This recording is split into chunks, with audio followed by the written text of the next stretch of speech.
All right, this is Think or Be Eaten, and we're with Larry, the contractor guy, again.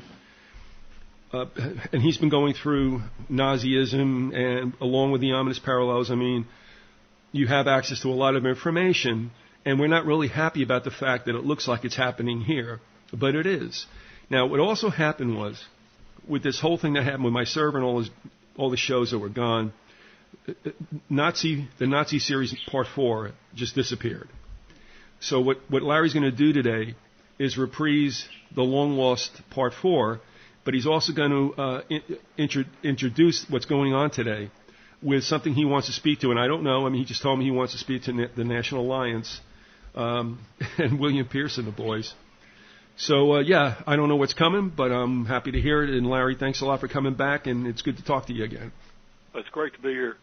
I was going to talk about an article about the neo-Nazis in 9/11. It's written by Jack McCarthy in Counterpunch magazine, 10/29/2001. Yeah, it's a long time. I was wondering, yeah. Yeah. At any rate, he said in the article, upon perusing his speeches from 1998 to 99, I discovered that Pierce, who heads the so-called National Alliance, did indeed utter some most interesting pre-9/11, if not prophetic, remarks about Osama bin Laden and bioterrorism. The running theme in Pierce's commentaries is, to paraphrase his hero Hitler, that Osama bin Laden's warning to America is I am coming, and so is bioterrorism. In one chilling commentary, Pierce, after noting that bin Laden and the rest of the lost generation of angry Muslim youth had had it with their parents' compromises and were hell-bent on revenge against infidel America, issued this stark prophetic warning in a 1998 radio address titled, Stay Out of Tall Buildings, and quote, New Yorkers who work in tall office buildings, anything close to the size of the World Trade Center, might consider wearing hard hats, Pierce warned. Well, I brought this up to give you the actual quote from Pierce. We had talked about it earlier. It was talking about 9/11 and the neo-Nazi connections to it. I don't think Pierce would have made that statement if he didn't have some knowledge beforehand, or at least a very good hunch that the Islamic wing of the New World Order, the Islamic Nazi wing, would have something to do with domestic terrorism. How do you come down on this? Do you have an opinion? I do. I think that quite a long time ago that the Islamist, and this dates back to Egypt in the 1950s and even before that, the old Third Reich, which is morphing into the Fourth Reich. Hitler always had an idea that they could use the Muslims, the radical Muslims, to forward their aims. In other words, as proxy warriors. That's not to say that they really were totally behind the Muslims. They considered the Muslims also to be a quote trash race. In fact, Hitler once made a statement about the Muslims, or about Arabs, I should say, saying that they were, I think he described them as lacquered apes who need to be whipped. So you can see right there a little racism involved with that one. But yeah, I do think that they have connections with what I would call international fascism, or the Fourth Reich, or if you prefer, the New World Order. I think they have a very central place in it. But that's also the case. Now, I want to mention, I forgot who did this. I used to have a great deal more respect for his research. I don't know that I do anymore. I don't know. I forget who it is. It'll come to me. And he, I don't know why I was even looking around for his stuff, but he had some chapter of his book in which it's called Proof that the Israelis knew 9/11 was going to happen in the 80s. Now, there were some comments made. I can't remember at the time. I don't know if it was Netanyahu that was mentioned. It doesn't make a difference. Okay, so it's in the 80s. And okay, it was kind of general in the sense that, someday, you may be attacked. They may attack New York. Well, okay, first of all, I'm not doubting that was said, but to go ahead and say that that is proof positive, I mean, that would not hold up in court. You know, and it's just that, and here's where I'm going with it. As you've heard me say, growing up around the towers when they're being built, every kid, and we were kids at the time when this started, like 14 or so, and we watched them get bigger and bigger, and we all said the same thing. Someone's going to fly a plane into that. Because they begged almost, it was like somebody pointing to his big nose and say, go ahead, punch it. Someone's going to punch it. Yeah. And of course, when you see some of these things that I had up on my site a time ago, you know, about video games prior to to 2001, where a plane flies in it. You see, some of this is just that it looked like it was going to happen. People expected it to happen. They expected probably an airliner going off, on its approach, or on its approach like a JFK or LaGuardia. Okay, what am I saying? There's a certain understanding that America might get attacked one day, and what would be a good place, so to speak, to attack New York? Well, it would be New York or D.C. I think everybody would say that first. Yeah. So it was in, what do you want to call it, the collective consciousness, that this might happen. And some of these remarks, I think, evince that. And also, even if it's foreknowledge, then what I would say to me, Larry, I mean, weigh in on this yourself. To me, it's a script. And even if it's a radical Islam that's supposed to do it, that's the script. I mean, that's the way it is then. Yeah, they're kind of using them as proxy warriors. The Underground Reich, or the Fourth Reich as I see it, has an above ground and mostly an underground element. You know, it's kind of a virtual state. I mean, they don't have necessarily the entirety of any nation's army to carry out their aims, but they have to carry out their aims to further the cause of the New World Order in some way. And radical Islam, as they've recruited people out of that to do what they need to do. It's awful complicated. I definitely don't have it all figured out, don't have any definitive answers. But the reason I think that Pierce knew something there and had been given some kind of foreknowledge of what was going to happen is because he seems to have had some kind of knowledge involved with terrorism in this country. Period. It's not a secret that Timothy McVeigh and company, as well as another Nazi terror group called the Order, had used his book, The Turner Diaries, sort of as a blueprint for the things that they were doing, domestic terrorism. And at the end of the Turner Diaries, the main character flies a small plane into the Pentagon. So I mean, it's like some of this stuff kind of foreshadows. It's just very strange, very odd. You know, he could foreshadow events that were going to happen a few years down the line. And also, in 1998, I don't even think, not that I'm the most informed guy in the world, but I don't think Osama bin Laden was really on my radar, as far as like, I think, I don't remember what year the attack on the Cole took place, but I remember that he and his group were supposedly associated with that.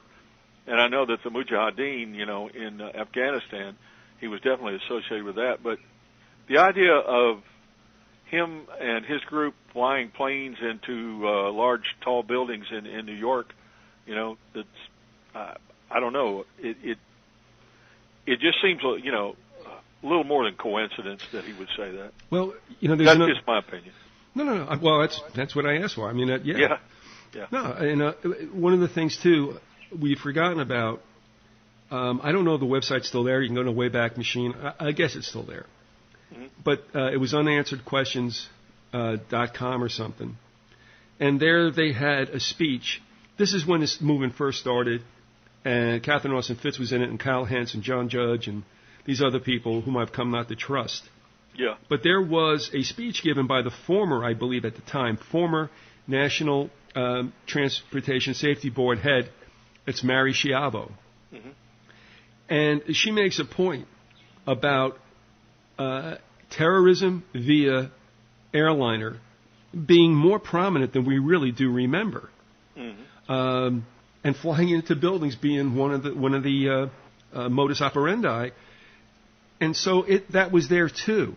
Mm-hmm. So what I'm wondering about, I'm not making an excuse of Pierce by any means, but you know what? I mean, even if you hate to say it, Pierce to me, I think was a pretty bright man. Oh, he was extremely bright.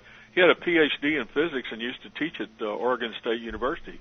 You know, I mean, you don't get into a position like that unless you're a very intelligent person. No, you know, and like I said, not that I went for it, but I will tell you this. Harry used to kid me and slide me National Alliance audios, you know, links and stuff, mm-hmm. when Pierce was alive. Mm-hmm. And I'll have to admit it, he could carry it, and he didn't get, like, lost in some of this rhetoric. Yeah. Just, like you said, addressing issues and such. And I'll tell you what, I mean, I could listen to it, and of course, you know I love the line he came out with. It just had me howling. When he called Shrub, you know, what did I call? A feckless something or another. Yeah, that's feckless, smirking nincompoop. And I'm like, that's all he the did basic have a food. funny voice too, that kind of a, you know, nasal type thing. Yeah, he sounded like an old hatchet-faced guy, which he was. Yeah. But I mean, I could listen to that when the other dude took it over. I was like, goodbye. Yeah. But I think Pierce probably could put two and two together. Now, whether he knew something really was cooking, or if he had taken a look into Pandora's box, I don't know. I kind of think not. But remember, too, Larry, we said this before. There were thoughts in this country going on during World War II with those who wanted to begin a new country. And we said that's in the book Undercover by John Carlson. Mm-hmm. So who knows what was floating around here in the 40s. Pierce was a leading light. He was a dedicated Nazi revolutionary. Hitler was his hero. He believed in the Third Reich, and he wanted to see a worldwide Reich. I mean, that was not only that, but Pierce was had developed his own sort of Gnostic style religion. You know, along the line, he was very much into the occult, and you know. He was a very powerful character. Not only that, but he had very powerful friends in Europe and especially in Germany, because the National Alliance and the German NPD, which is the new version of the Nazi Party in Germany, and it's getting stronger all the time. At any rate, Pierce had very close contact with those guys.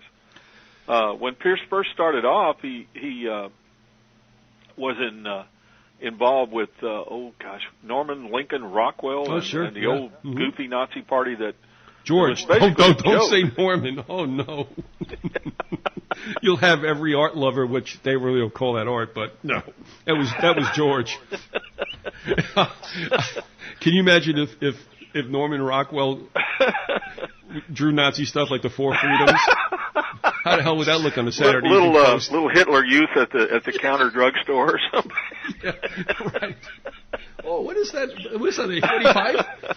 Oh, there you go. I tell you that's a. No, I'm not talking about Norman Rockwell. It was George Lincoln Rockwell. That's okay. The thing was, Pierce got really fed up with them early on because he thought of them as basically being a bunch of stupid clowns. He didn't see a lot of difference between them and the Klan, and he didn't want any part of that kind of low level redneck Southern knee jerk racism. He was wanting to put together a movement.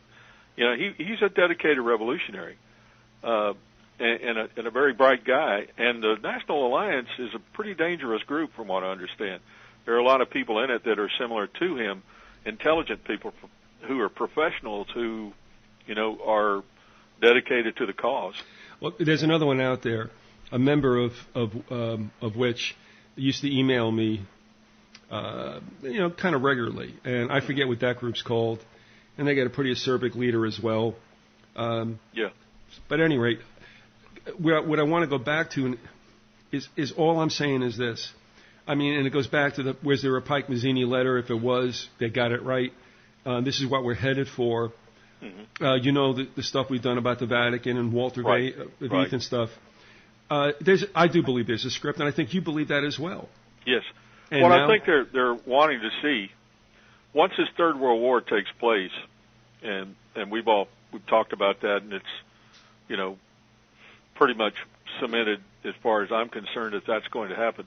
when that takes place and the chaos and confusion that's going to result in America when everything starts breaking down, these people see themselves as taking over because they're organized and they're very well gunned up, and they have people within the American military that are in their groups, And there's not just one of them; there's several, but they'll probably fight it out amongst themselves eventually. Who knows? But they see themselves as taking over, and I don't think that's all that far-fetched. I think it would be possible. Well, it goes back to, not to beat a dead horse, but two things. One, and that's Kissinger's smarmy comment, and back at Rodney King riots, that there'll come a time when Americans will beg for martial law. Right. I think he knows exactly what he's talking about, just like Brzezinski does. They're not prescient. They know the deal, and every so often they crack a smile and let it out and wonder if anybody has heard it. The other thing is, I still am very chilled by that book, The Menaces Chronicles, written under a pseudonym that comes out of the Rosicrucian Order out in Pennsylvania, and looking at that scenario, saying our soldiers are gone, we have been invaded, and the only thing that stops it. Do you remember this at all, Larry? Yeah, I remember you talking about it. Okay. Yeah, and the only thing that stops it is that there is a geological cataclysm of such a import that all the invading armies want to go home and see if there's anything left of their countries. I'm telling you. And why? Because I think they're tuned into the evil one, and that makes sense to me. So America, people say, well, where can you go? And I would have to say you can't hide from what's coming, but certainly the United States is going to take it in the groin big time. Well, I think eventually America is going to become, a province of sorts, an economic zone along with Canada and Mexico. Oh, by the way, let me ask you something. I've been meaning to ask you that. I don't think I'm digressing really, but, I was watching the NASCO corridor. I was watching the website that those people put up in support and in, trying to do damage control. Mm-hmm. But we don't hear much about the NASCO corridor anymore, do we? And you're in Texas, where that was supposed to start, the first leg. Yeah. Is there anything going on out there at all? Or? As I understand it, they're working on it, but it's way down in South Texas around the border, which is quite a distance from where I live. But it's, I know that there have been groups here in the state that are trying to stop it, and organizing meetings and so forth. And but I think eventually they're going to get that thing built.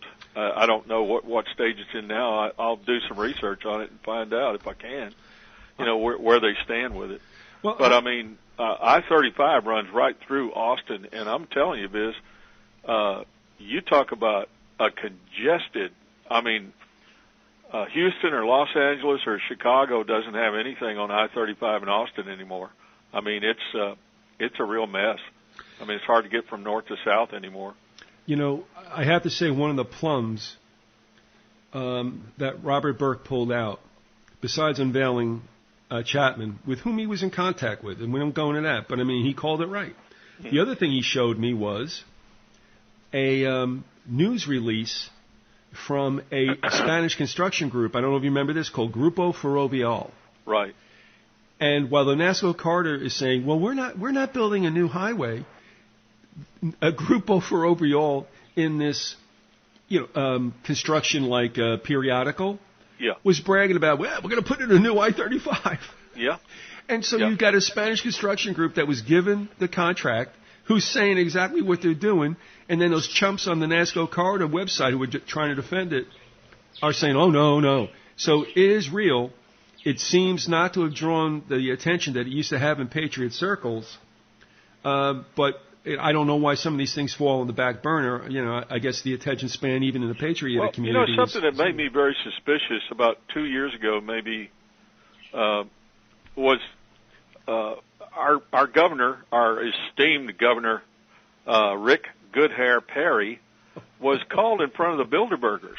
And this was in the Dallas Morning News. So he couldn't lie his way out of it and say he didn't go. But he went in front of the Bilderbergers, and it was all kind of kept hush-hush, and then all of a sudden they broke the story. Nobody really knows what he talked to them about. But they said that he went and gave a speech on international law. Now, I don't know what Rick Perry knows about international law. You know, but what I'm thinking is it probably had something to do with the plans to amalgamate, the United States, Canada, and Mexico into an economic zone, and possibly it had something to do with the 35 corridor. Where did he give the speech again? He gave it in front of the Bilderbergers over in Europe, one of their meetings, okay. I believe in 2008 or 9. Okay. It was in the Dallas Morning News. You could probably find it. I think I may have sent something to you about it. All right. Quite a long time ago, but it was real odd to me that Rick Perry, who to me is just the consummate phony politician, but I never thought of him as any kind of expert on law. In fact, I don't even think he has a degree in law. So it was like, what I remember, I'll have to go check it out. What I remember of him was that, he's been involved with agriculture and that kind of thing, but that was, kind of his career path. I don't know what his degree's in. He went to A&M. But anyway. Well, let me tell you what I find interesting also. This is probably a coincidence. Yeah. But it happened nonetheless. I don't think you were around the days when I obtained a video from the University of Texas Law School. Mm-hmm. And they had as a guest speaker Dr. Anne-Marie Slaughter, who was, she may still be, the head of the Woodrow Wilson School of Government in Princeton, New Jersey. Right. Well, she came out with a book at that time, flatly entitled "New World Order." Wow. We're not hiding this thing at all. Yeah. And she gives the speech, and she talked about what was being created as she spoke was international standards for law, regulatory, legislation, and judicial standards. So, and what happened was, even if you heard it, I'm telling you anyway. No, she was questioned afterwards. Raise your hand type of thing in the auditorium, and one guy got it, and he asked her 2 pointed questions, one and then a follow-up, and she was not comfortable. Right.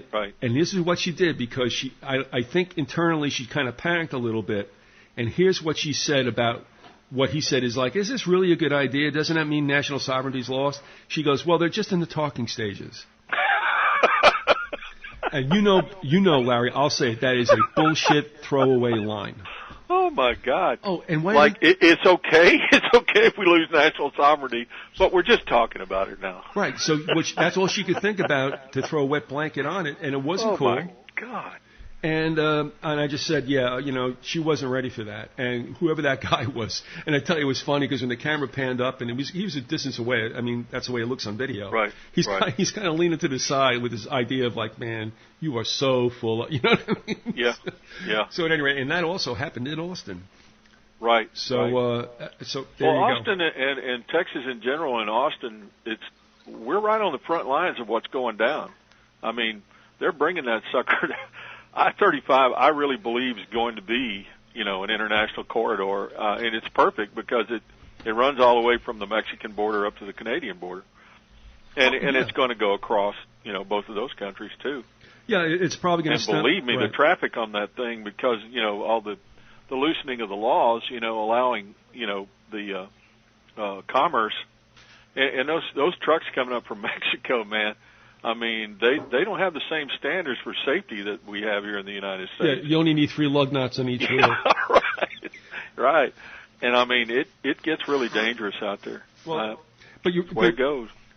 Again, though, they were relying on their site, but it's going to be a separate I-35. And what I think you got, Larry, pretty much, it's going to be, you guys want to go local, you take the old I-35 for the transportation of goods. Here's where it's at. Oh yeah, they're working on it all the time, Biz, but they don't talk about it as far as the I-35 corridor. They kind of avoid talking about that. They're putting all kinds of flyovers and they're doing things. I'm going to have to look into that now. Okay. I'll report back to you on that. It's kind of interesting. I mean, I see all this huge construction. I stay off of 35 if at all possible. Fortunately, I don't have to take it going to work, but my friends, people are always complaining about it, about how bad the traffic is. And people leave their homes like, 2 or 3 hours early sometimes just to, avoid having to deal with the really bad traffic. But anyway. Well, I tell you what, God help them when they get to Oklahoma. Oh, yeah, God help anybody going to Oklahoma. Yeah, okay, I don't want any letters. Yes, there you go. I missed Just the turn. kidding. What? No, I missed the turn when we were trying to leave. In that famous story about going to Texas with Pilot Peter and Cute Paul, and of course we all were loaded. And as we drove north, I missed the turn, and it's like here we are in Oklahoma, and I missed the turn. Oh man. Oh, I think it was Coffeyville, which is famous for other hoodlums, but anyway. Yeah. All right. I don't know. I want to ask you one other thing, and then we can get back to the long lost. Yeah. Sorry about getting a digression here. Yep. Well, who was a major contributor to that? Me. But here's what I wanted to ask you as well. There seemed to have been a very heavy connection between, how should I say this? World War I Germany, somehow, some way, and Islam. Mm-hmm. And then that seemed, at least on face, to not be the case, although I guess the trappings in certain elements were there. It didn't seem like it was as pronounced. I mean, obviously, Britain went to a long way to destroy the Ottomans down there. Mm-hmm. Also to tripartite, I guess it was Iraq at the time as well. And really just carve out some countries like Kuwait and Jordan and such. And yet there seems to have been this kind of like fealty between certain aspects of Islam and what would later be known as Nazis. But there was no military alliance, I don't believe, in World War II between them. Not a formal one, but there was an alliance. Definitely in Egypt, the Muslim Brotherhood in Egypt was basically a Nazi organization with an Islamic or Egyptian twist to it. And I'll get into that today, as a matter of fact. And even after the war, in the 1950s, many Nazis escaped into Egypt and were taken in by the government there. Nasser used quite a few Nazis as military advisors, etc. When I went down to the pyramids, I always wondered what the deal was with those guys spelling Wiener Schnitzel down there. It didn't look like an Egyptian delicacy.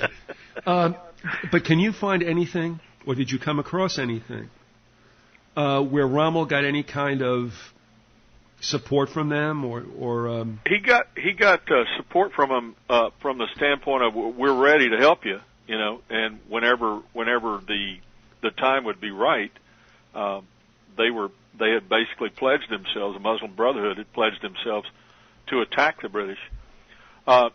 One thing that's not probably known that much is that Nasser and Sadat both were Nazi agents. They were both working for the Third Reich and were spying on the British at the time, and that's how both of them came into prominence.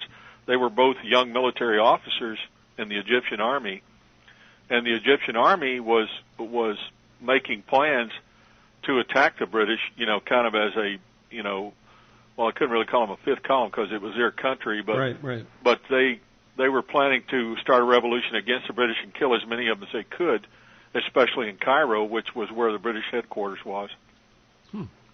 I just want to let you know, a little anecdote, which is really impressive for a lot of reasons, but the St. Petersburg Times came out with two big stories, and not that newspapers do that much anymore. That's why it was a little more impressive that it came out of the Times, which, unlike the Tampa Tribune, is not a complete 100% rag, but, it's getting closer. But there is a female reporter down there whose name escapes me right now, but she's the one that also found out that Tampa Airport lied about breaking the moratorium on 9/11 when they flew some of the Mideast royalty out of Miami. Oh, yeah. When Osama bin Laden's family, nobody else could fly, but they could because they didn't want them to get hurt. Well, yeah, and the thing and they didn't even question them. The FBI did not question these people. Does that make any sense to you? Given the way the game is rigged, yes. But you see, now you can lie so much about what's going on, and people knew that planes came into Tampa Airport. I mean, it's like flying an elephant overhead. You can't There's some things you can't hide. Right. And that woman from the St. Petersburg Time, good for her, called TIA out enough to the time when finally TIA admitted they did. But she is also the person who said, basically in print, bullshit to Daddy Bush's claims that Iraq was militarily building up on the Kuwaiti border. You remember that story? Yeah. She got access to a Russian bird that was looking down on the situation and said there is no build up there. Yeah. But she also stated that the precision of that image was so sharp that it also revealed she could see the tank tracks from Rommel's Panzer divisions. Right. That's how crisp that was. I don't know if you ever heard that story, but I mean, I find that really impressive. And the other thing is this, and here we go again with, was Hitler crazy or was he handled? I mean, Rommel is kicking ass and taking names, and he calls them in. You remember that? Well, part of what was going on there was that the British had broken the code, the Nazi code. They had the Enigma machine, and they'd broken the code, and they were able to just wipe out Rommel's supply lines. Plus, American tanks had started arriving, so it gave Montgomery something of an advantage there. And after a while, he started, kicking Rommel's butt. But he couldn't get supplies. If he had had supplies, I don't think Montgomery would have ever beaten him, because he was just Rommel. From everything I've ever read or heard, was just a brilliant tactician. He knew when to attack and how, and he had a great ability to assess his enemy and know where their weaknesses were, and he gave the British everything they could handle. It almost reminds me of when Truman called in MacArthur, because Right. MacArthur didn't play by the playbook. He went in and kicked some booty, and he wasn't supposed to do that. Bang, you're gone. And that's what just reminded me of the relationship between Rommel and Hitler. And wasn't Rommel? Do you remember? Was Rommel in on the Valkyrie plot? Well, he was accused of being in on it. He didn't know about it. The problem with Rommel was that he was one of those people who wanted to just remain an officer and stay out of politics altogether. He had learned to despise Hitler because he thought Hitler was leading the country down. Well, he was. Down the path to destruction. So what they did is they found out that his name was mentioned. They found his name, and they went to him, and two officers came to his house and told him, look, he was convalescing from an injury. He had been shot up by a British plane, and his Jeep had been, and he had gotten hurt. And they told him, you can either commit suicide, or we will have a trial and convict you and hang you, and we will kill your family. So Rommel took what he considered to be the Roman way out. Yeah, he went ahead and committed suicide. He drove off with these two guys, shot himself, and then to make add insult to injury, the Third Reich made this big funeral where he was the great hero and all that, and they covered up everything. But basically, he was forced to commit suicide. So I'll always believe. I believe the story that we saw in The Longest Day, when the reason why the invasion was more successful is because Hitler didn't want to be awakened from his nap, or the soldier was. Look, that may be the story, but I'm not believing that. And if it is the story, if that's what they told people, it's because, again, here we have a rigged situation. Well, look at Dunkirk. If Hitler said, "Oh yeah, we'll have Goering and his fighter bombers, his dive bombers will take care of the British Navy, and he'll bomb the guys on the beach, etc." Well, all he had to have done to really just wipe them out was to throw the Panzers against them. They had them ready to go, but they didn't use them. So that never made a lot of sense. There was a lot of things about the war that just didn't make sense, especially from Hitler's viewpoint. Larry, but I really don't know. You start to wonder, though. Starting back at the Civil War, which is all right, was here. There's a little bit more information available, and it looks like there was a fighting not to win. Yeah. They call it blunders, but now I'm starting to think blunders are when the powers that be decide, this is not going the way we want it to, so do something stupid. And I mean, we see it with Napoleon. World War I guess there's cases I'm really not clear on it. But in World War II, I mean, some of the stuff that happened, it was like, what? And I mean, even in the end, Adolf, why are you sending the troops into Russia right about fall? You know what I mean? Yeah. I mean, is that a little nuts? Yes, it is. Yeah. And so, again, I thought for a second that Rommel was either too successful, and here's where I'm going with this as well. Think about what happened with Patton. Right. Patton, too successful, mind of his own, gets into a Jeep accident. No, he was killed. I mean, he was murdered.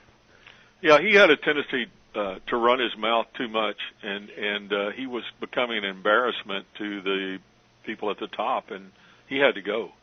I mean, I see Patton as the kind of guy, he might have retired and started, telling everything he knew, Oh yeah, definitely. And that's the kind of person he was. I wouldn't say he was fearless, but he was pretty close to it, and he just didn't give a damn. He would say what he thought, and unfortunately for him, he was just a little had too big a mouth, and I think they offed him. He was. I mean, you heard that anecdote about the author Jimmy Bishop. Yeah. Who wrote the books The Day Lincoln Died, The Day Christ Was Crucified. He had that series. Right. And he was the uncle of a friend of mine who said, I can't understand. They said he was killed in a Jeep accident, but I saw him under guard in a hospital with MPs on the door, and he died there. Okay, fine. But it also reminds you, too, of characters like Patton and Custer, who had this hubris.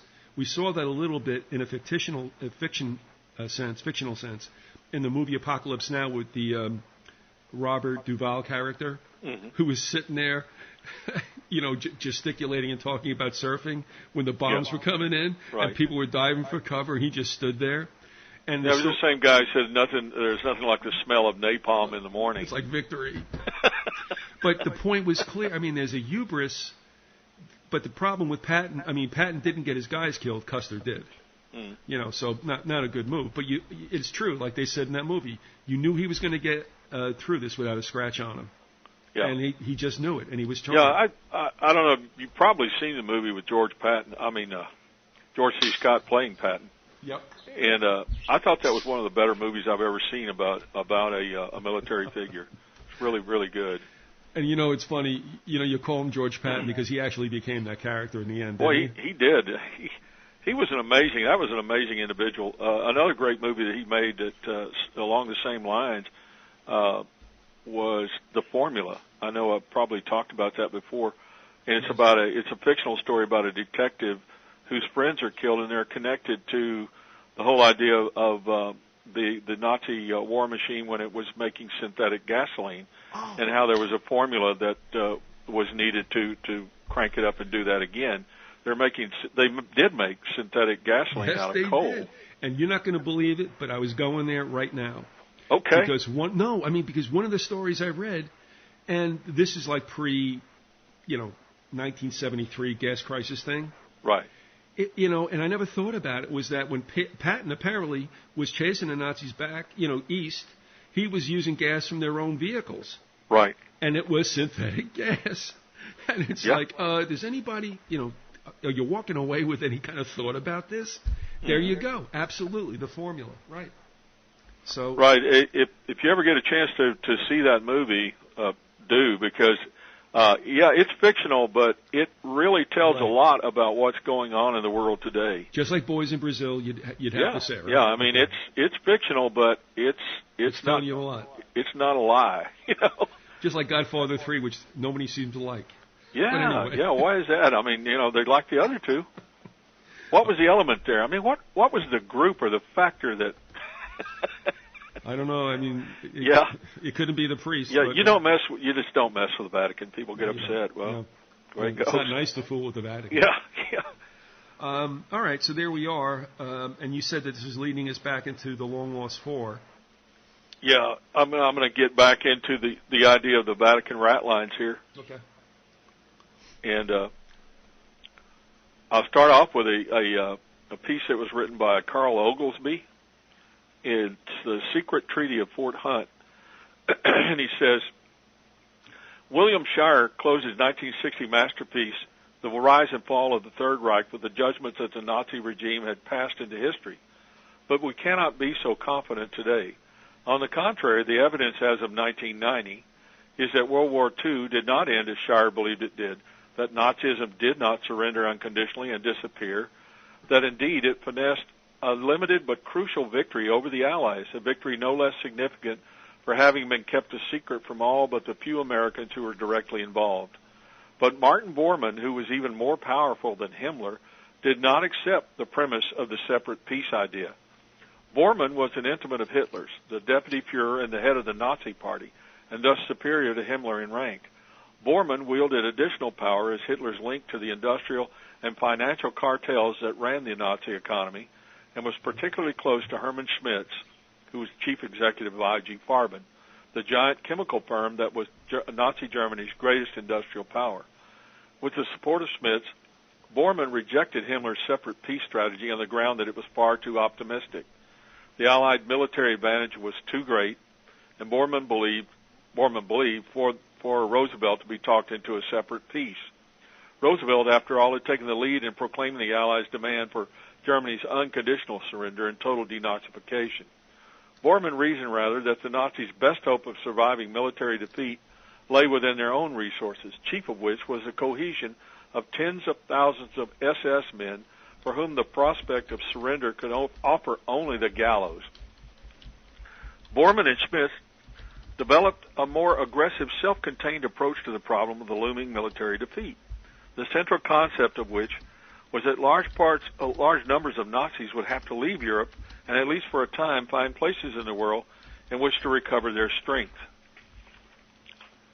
The international organization created to accommodate Bormann's plans is most often called the Odessa, a German acronym for Organization of Veterans of the SS. It has remained active as a shadowy presence since the war and may indeed constitute Nazism's most notable organizational achievement. But we must understand that none of Bormann or Skorzeny and Schacht's well-laid plans would have stood the least chance of success had it not been for a final component of their organization, one not usually associated with the Odessa at all, but very possibly the linchpin of the entire project. The final element of the Odessa was the so-called Gehlen organization, the organization, the Nazi system, intelligence system that sold itself to the U.S. at the end of the war. It was by far the most audacious, most critical, and most essential part of the entire Odessa undertaking. The literature on the Odessa and that on the Gehlen organization, however, are two different things. No writer in the field of Nazi studies has yet explicitly associated the two, despite the fact that General Reinhard Gehlen was tied politically as well as personally with Skorzeny and Schacht. Moreover, Gehlen's fabled post-war organization was in large part staffed by SS Nazis who were positively identified with the Odessa. Men such as the infamous Franz Alfred Six and Emil Augsburg of the Wannsee Institute. An even more compelling reason for associating Gehlen with the Odessa is that without his organization as a screen, the various Odessa projects would have been directly exposed to American intelligence. If the CIC, Counterintelligence Corps, and the Office of Strategic Services, OSS, had not been neutralized by the Gehlen ploy, the Odessa's Great Escape scheme would have been discovered and broken up. Gehlen cleared his operations with Admiral von Dönitz and General Franz Halder, his former chief of staff. This indicates that the German chain of command was still in place while Gehlen was going to work for the U.S. As Gehlen was about to leave for the United States, he left a message for Bonn, with another of his top aides, Gerhard Wessel. I am to tell you from Gehlen that he discussed with Dönitz and Halder the question of continuing his work with the Americans. Both were in agreement. Well, you can see right there that the plan to get the Nazis, the SS people, out of Europe was made quite some time before the end of the war, and that Martin Bormann and eventually Reinhard Gehlen were two of the prime movers as far as that went. I have something here to read from a book by Jim Marrs. I know you've had Jim Marrs on the show before. Mm-hmm. And I like Jim. He's probably not the greatest writer in the world, but a good one, I think. And he wrote a book about, I think, 3 or 4 years ago called The Rise of the Fourth Reich. And he has some commentary here I'd like to present. With Kennedy dead and Lyndon B. Johnson in the White House, the Nazification of the United States moved ahead largely unhindered. During the Johnson years, the president was surrounded by a coterie of advisors, collectively known as his wise men. All were members of the Council on Foreign Relations. These included John J. McCloy, Averell Harriman, Dean Rusk, William Bundy, Dean Acheson, George F. Kennan, and Robert A. Lovett. By the early 1960s, the Council on Foreign Relations, Morgan and Rockefeller interests, and the intelligence community were so extensively interbred as to be virtually a single entity, remarked Professor Donald Gibson. With young people, the media, and members of Congress fixated on the Vietnam War, few people were aware of the growing power and influence of the military and the immense war machine assembled behind it. Not that this war machine was designed to actually win battles. On the contrary, it was designed to suck tax dollars from the public treasury, centralize power in the government and its corporate sponsors, and to spread the new Reich's influence across the globe. Under the banner of freedom and democracy, yet pursuing the agenda of the globalists who supported the Nazis, the United States slowly turned from one of the most admired nations in the world to one of the most despised. William Blum, a former State Department employee turned author, stated, from 1945 to 2003, the United States attempted to overthrow more than 40 foreign governments and to crush more than 30 populist nationalist movements fighting against intolerable regimes. In the process, the United States bombed some 25 countries and caused the end of life for several million people and condemned many millions more to a life of agony and despair. And goes on later in this same chapter to talk about G. Gordon Liddy. In early 1974, while President Nixon was desperately trying to find a way out of impending impeachment, G. Gordon Liddy, ringleader of the break-in at the National Democratic Party headquarters, was preoccupied with Nazi imagery. Liddy had named the Watergate Plumbers after that vast, secretive organization that helped Nazis escape both Europe and justice after the war. Our organization had been directed to eliminate subversion of the secrets of the administration. So I created an acronym using the initial letters of the descriptive words. Odessa appealed to me because when I organize, I'm inclined to think in German terms. And the acronym was also used by a World War II German veterans organization belonged to by some acquaintances of mine. Wasn't that special? Liddy has some Nazi friends. Liddy wrote in his 1980 book, Will, the autobiography of G. Gordon Liddy. According to author Edward J. Epstein in 1971, Liddy invited a number of White House officials to view Nazi propaganda films to, quote, demonstrate how a few determined men could manipulate the emotions of an entire nation by invoking a few highly visual symbols of fear. These Nixon officials included John Ehrlichman, Eagle Crow, Don Santarelli, and Robert Mardian. The cycle of films was climaxed on June 13th by the showing of Triumph of the Will, a Nazi propaganda film made under the auspices of Hitler and Goering, which graphically depicted the way a national will could be inculcated into the masses through the agency of controlled fear and frenzied outrage, reported Epstein. Well, I've seen Triumph of the Will. It's a very famous film. Leni Riefenstahl, who was a documentary filmmaker and a very good one, was approached by Hitler and the higher-ups in the Third Reich to produce a propaganda film for them for their Nuremberg rally, I think in 1935 or 6. At any rate, it's a really chilling film, and how anybody would want to see that and be appreciative of that kind of shows you the mindset of people like G. Gordon Liddy and the rest of the Nixon White House there. Paul Manning also wrote, the German South American group also had direct access to the Nixon White House through their representatives in Washington and were proud of the fact that B.B. Rebozo was President Nixon's closest friend. for knowingly or unknowingly, Rebozo processed millions of their dollars through his Florida bank as part of normal commercial operations. So in other words, the old Nazis that were down in South America were definitely in contact with and had access to the White House through B.B. Rebozo and probably other people too, for that matter. Well, and Rebozo was laundering money for them in Miami. Well, Rebozo was like Nixon's familiar spirit. Yeah, sure you, was. You remember that. Yeah. You also mentioned two names that I really think people should not let escape. And I dealt with this a long time ago, and I wanted to get back to it because something else was swinging when these characters held sway. One of them is George Kennan, whose protege is James Burnham. People should read about that because although they came on as Cold War warriors, pro-U.S., I think they actually created the whole Soviet thing. And in saying that, I'm wondering if they weren't also a little lefty themselves. For as whatever much that meant to the United States to move it again closer to socialism, as Russia is also moved a little bit the other way, supposedly, towards capitalism. I mean, we all understand we're going to the same system. Is that correct? Well, the way I see it is we're going into the beast system, yeah, which will be collectivism, and you'll have a controlled economy.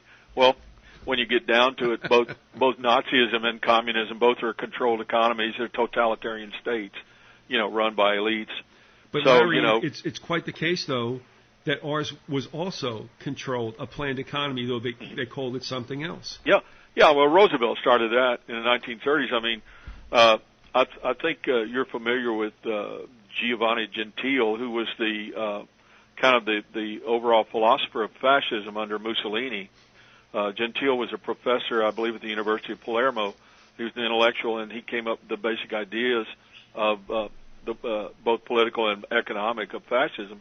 And it was a controlled economy, and they took his ideas. They read his stuff. The people on Roosevelt's staff read his stuff and used some of his ideas, especially the idea of using tax dollars to make work, as in which they came up with all the WPA projects, et cetera. Real quickly, because this should not be lost either. We had a professor at Fairleigh, get me back in New Jersey, time warp. No, St. Leo's. Woo! By the name of Lance Tillman. Yeah. And Lance didn't play nice with all the other professors. He was his own guy. He also was in Navy intelligence, so Lance knew the way the world worked. Oh, yeah. And academics don't like that because they want to believe it's the way they write it. Well, naval intelligence is the first intelligence operation in America. Thou shalt be no other intelligence operation. Yeah. But Lance just was a really vivacious guy, and he wanted to learn stuff, and we had him on twice. And he would also talk to Harry and I. And the one thing I lament so much, because I lost contact with him, knowing Lance, though, this is not surprising. I found out that he's off in Kazakhstan. Uh-oh. Wonder what he's doing there. He's a professor over there? No, well, he's supposed to be a professor. Well, it's a tourist spot. I mean, a lot of people retire there. I'm afraid Lance might get retired there.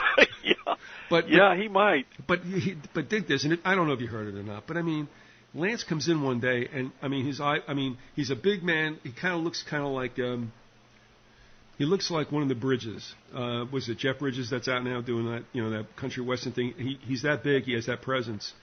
And Lance comes over and he calls Harry and I in the reference area, and he says to us, I've just been looking at something. I've just been playing around with this, but I'm starting to find some kind of chord here. And I was like, all right, what's going on? And he starts talking to us, and all I remember him saying is that from 1973 to the present, he said, for all intents and purposes, we've had a planned economy. Oh, yeah. Now, what's interesting about that, in the time that I was doing my schoolwork to get a second degree in English and to get certified to teach, I had to take some courses, and across them all, whether it was education or sociology or psychology, the year 1973 pops up in all of them. It keeps repeating. And these are not, this is not necessarily political writings. And They were saying that in 1973, is the time when the rising of, let's say, the income of the upper crust no longer raised the lower boats with it. It was a time when there was a clear dichotomy that the rich were getting much richer. We know that, we understand that saying, but now it really was a great difference. Another sociological book comes in and says in 1973 began a time of what Durkheim called anomie, A-N-O-M-I-E, rootlessness. And there was a rootlessness and there was a transigence that started to settle in to America. Right. 73 was also when we kicked the gold standard completely to the curb, I believe. I mean, I think that was 73 with Nixon. Yeah, I mean, they told everybody you're not going to get your money in gold, and that's the way it goes. Right. And there again, you look at an event almost like 1932 or so, with the Banking Act of 33, where it's like, okay, well, you stupid Americans who are really patriotic and love us, bring your gold and silver in, assholes. It's the last money you'll ever see. Mm-hmm. And, of course, they did it. We understand that. And then what did they get for the rest of their lives? Promissory notes known as Federal Reserve notes. Yeah. So 73, I mean, Larry, it's incredible because... It's a pivotal year. Yes, it is. And it's the one that makes the least noise almost. Right. And also, I think you're right. Like there are certain pivotal years in history, and especially history of the United States. Like 1932 was a pivotal year. 1945 and I think 1973 as well. And there's probably others I haven't thought of. But. And remember, they kicked us in the groin at the end of 73 into 74 with the first manufactured gas crisis. Right. Right. And folks, really, I mean, Harry said this to me a long time ago, and I agree. They want $7 out of us, and the reason why that 7 is a golden number, $7 per gallon gas, is because that puts us basically in line with Europe and other countries. Mm-hmm. That's what they want us to pay. What that's going to do to an economy that's already going down the toilet, you hear that flushing sound, we are screwed for this coming year or two. All right, so anyway, I wanted to mention that. The other thing I want to get to real quick, and we're going to break here as we're coming up to an hour. Here's what I'm wondering about. I'll give this much to John Coleman, who I want to trust, but again, a lot of it's anecdotal. But I can believe that Haig and Kissinger worked on Nixon to destabilize him over that botched robbery. Mm-hmm. Haig also and Kissinger were around to tell the world when Reagan was shot that it was no conspiracy. Right. Okay. And Haig happens to have been a Knight of Malta. Say it isn't so, Larry. Say it isn't so. It's true. But here's what's interesting, I think. Liddy, and I'll tell you what, I respect Liddy. I mean, if I had to get into an alley fight, I'd want Liddy with me. Mm-hmm. That guy had a lot going for him, and I will tell you also... He's a mean SOB, that's for sure. And he was, I think his training was Jesuitical, but Liddy went to jail, and so did some other guys. And I'm wondering if there wasn't this little fist fight going on under Nixon's regime that would continue through Reagan's and Daddy Bush's, where the Eastern establishment was kind of getting moved out of the way, that, quote, Eastern establishment, which would have been Kissinger and Haig. Kissinger, I think, was probably the one that, what would you say, military minds had the least respect for, because, I mean, you know, what is he here for anyway? You know what I mean? I mean, what is your claim to fame? But those two guys... If they he's Rockefeller's main man. I mean, he's one of Rockefeller's main men, I'll put it that way. So they destabilized Nixon, but Liddy and another bunch of guys are willing to swing for it. Colson, Magruder, I think, went also. Yeah. Dean. All right, so they went to Club Fed, but still in all, they went ahead and did it. And I'm wondering if that showed some kind of split that would continue through the GOP. Do you know what I mean? Yeah. I mean, they all maybe. Well, I mean, your comment about the Eastern establishment and the Sunbelt guys. The author that I was talking about earlier, Carl Oglesby, he wrote a book called The Yankee and Cowboy War, where he was saying that there was a big the elites in this country are split along the lines of the Eastern establishment and the Sun Belt, and well, California, Texas, the southern states versus the Eastern establishment. And when you think about this, it's almost as if a transition took place under Daddy Bush. Why? because Daddy Bush was Eastern Establishment / Nazi. Mm-hmm. But he also was a chameleon that I actually made fun of before I ever knew anything was really going on. It's like, okay, what state do you come from, man? Are you from Texas or are you from Maine? What is it? Actually, he's from Connecticut. We don't claim him here in Texas. At least I don't. No, but he dropped his eggs. He dropped his eggs there. Yeah, I know. Which became Jeb. Well, actually, Shrub was born in Connecticut. Shrub was, and I'm proud of that. Yeah, right. A true Connecticut Yankee. I have no idea where the rest of them were born. But they went to school down by you. Yeah, unfortunately. So, but you see what's happening here? It's almost if there's an amalgamation now. Oh, yeah. And a softening of the lines, or at least the showing to the curb of Haig and Kissinger. And now you have the Eastern Establishment, but under like this Nazi umbrella that's now embraced the center of this country, which, what is Jeb and George associated with? Texas. Although Jeb came down here to Florida. Explain that to me as well. Yeah, that's another thing. I mean, they go down. They had there's a populous state in the South. Oh, I think we'll go there so we can become governor of that state. So we'll have the two most populous states in the South and Southwest.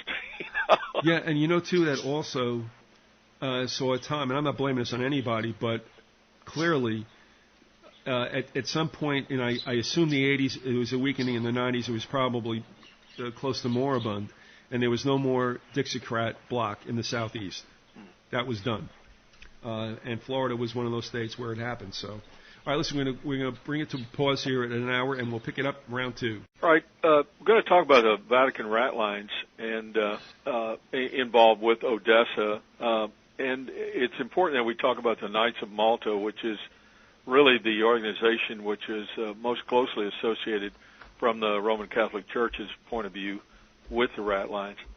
And kind of give a little rundown. I know we've talked about them some in this series already, but this is from an article by Constantine, Shattering the Myths, and he's talking about the Knights of Malta, and he says, the order has been proven to be linked with the rat run, the post-World War II escape route used by high-ranking Nazis and death camp scientists from defeated Germany to the Americas.